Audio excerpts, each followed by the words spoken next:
Prokuratura sudda ishlab yurgan paytimizda hayotiy voqealarimizni jamlab, ko'rgan, kechirganlarimizni jamlab, mana shunday badiiy asar sifatida o'quvchilarga beryapmiz. 16 ta detektiv janridagi kitoblar muxlislar tomonidan e'tirof etilyapti. Bundan tashqari kitoblarimiz rus tiliga, ingliz tiliga tarjima qilinib sotuvga chiqarilgan. Keyingi paytda albatta Javohirning bobosi sifatida tanilgan bo'lsa-da, lekin bugun o'zimning ijodim bilan ham muxlislar e'tirofiga sazovor bo'layotganimdan baxtliman. Qandaydir musobaqa o'ynaganday Javohir bilan sulolamizning shon sharafini, shavkatini qay birimiz ko'proq ko'taramiz? Albatta qolmaslikka harakat qilyapman. Assalomu alaykum hurmatli o'quvchilar. Sizlar bilan yuz ko'rishib turganimdan xursandman.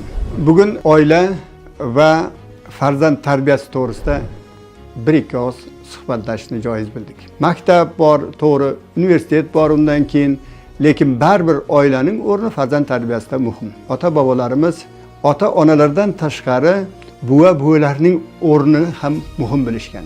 Tarixdan ma'lumki, o'sha Mirzo Ulug'bekni mana shunday buyuk olim qilib tarbiyalagan uning bobosi Amir Temur va momosi Bibixonim bo'ladi. Bunaqa misollar juda ham ko'p. Shaxsan men ham o'sha bitta oilada 3 ta chempionni, Javohir Sindarov, Islombek Sindarov va Humoyun Sindarovlarni tarbiyalagan bobo sifatida mamlakatimizga tanilganman va mana shundan o'zim faxrlanaman. Javohir 3 yoshda kompyuterlarga, telefonga shunaqa qiziqib qoldi. Juda ham mukkasidan ketdi. Hatto shu biz taxlashlarimiz kor qilmay qoldi. Xohlagan paytda shu telefonga, kompyuterga yo'l topib, ana shu bilan o'ynashga tushdi. Men birinchi navbatda shu bolaning iqtidori borligini, chunki 3 yoshda qara jadvalni to'liq bilardi. 3 yoshda har qanday sonlarni, telefon raqamlarini, qo'shish, ayirishlarni kattalarday tasavvur qiladigan paytda men o'yladim, demak bu bola iqtidorli. Bu bolaning iqtidorini qanday qilib foydali tomonga bursam bo'ladi degan narsada bosh qotirib, shaxmat mana ana shunda meni xayolimga kelgan. Xotira shaxmatda juda ham muhim rol o'ynaydi. Javohirni o'sha 4,5 yoshdan boshlab shaxmat o'garaga bergan.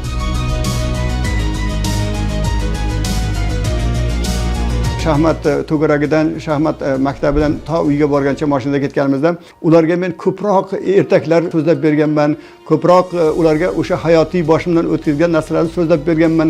Ular doimo maroq bilan eshitishgan va yana deb talab qilishgan. Ba'zida ularga kelinglar maqol aytamiz deb maqol aytardik. O'zbek maqolani. Har biri 100 ta, 200 tadan o'zbek xalq maqollarini ishlatardi. Hozir ham ular eslashadi mana shu voqealarni. Bular albatta bolaning xotirasiga, bolalarning rivojlanishiga, so'z boyligining oshishiga ijobiy ta'sir qiladi deb o'ylayman. Endi bolaning yoshligini ham yo'q qilmaslik kerak. Bola bolaligicha qolishi kerak.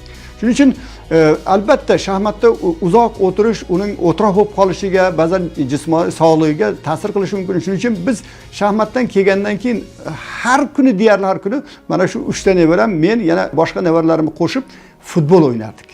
Ya'ni bolalarga xos bo'lgan men o'zimni boladay his qilib ular bilan o'sha baqirib, chaqirishib futbol o'ynardik. Har kuni. Javohirda nima bo'lmadi, mana shu paytda bo'lmagan narsa, u ko'chaga chiqib bolalar bilan unday ko'p o'ynay olmadi. O'ynagani o'sha shaxmat to'garagida, maktabda bekorchi vaqti bo'lmadi. Mana yoshlik paytda qarindoshlarimiz Javohir kelib bir gaplashaylik sen bilan deganda, u katta kitobni ko'tarib kelib, "Bobo, meni vaqtim yo'q" deb kirib ketganda, akam o'shanda hayron qolgan. Aytganki, bu kichkina bolaning ham vaqti yo'q ekanda deb turin. Qiyinchiliklar juda ko'p emas. Qiyinchiliklar 10-15 yil uzog'i bilan. Va undan keyin rohat, farog'at. Siz bir umr o'zingizga kerakli narsani yaratgan bo'lasiz. 10-15 yil mazza qilib agarda ko'chada o'ynab yuradigan bo'lsangiz, o'sha ilm bilan shug'ullanmaydigan bo'lsangiz, kitob o'qimaydigan bo'lsangiz, bir umr qiyinchiliklarda yashashingizga to'g'ri keladi. Qaysi biri yaxshi? Ana buni o'zingiz tanlab ko'rishingiz mumkin.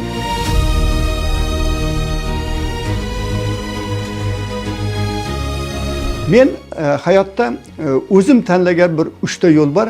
Ana shularni ham sizlarga ilingim kelyapti. Demak, 3 tagina qoida. Birinchisi, bir kunda kamida 1 soat ilm. Bu aqlimizni sharhlaydi. Bir kunda 1 soat, kamida 1 soat jismoniy tarbiya bu jismimizni poklaydi.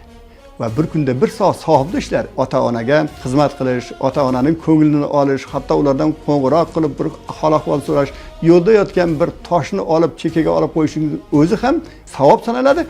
va bu qalbni poklash. Ana aqlingiz doim o'tkir, tanangiz sog' va ko'nglingiz pok bo'lgan inson o'ylaymanki hayotda juda katta marralarga erisha oladi. Zafarlar doimo u bilan birga bo'ladi.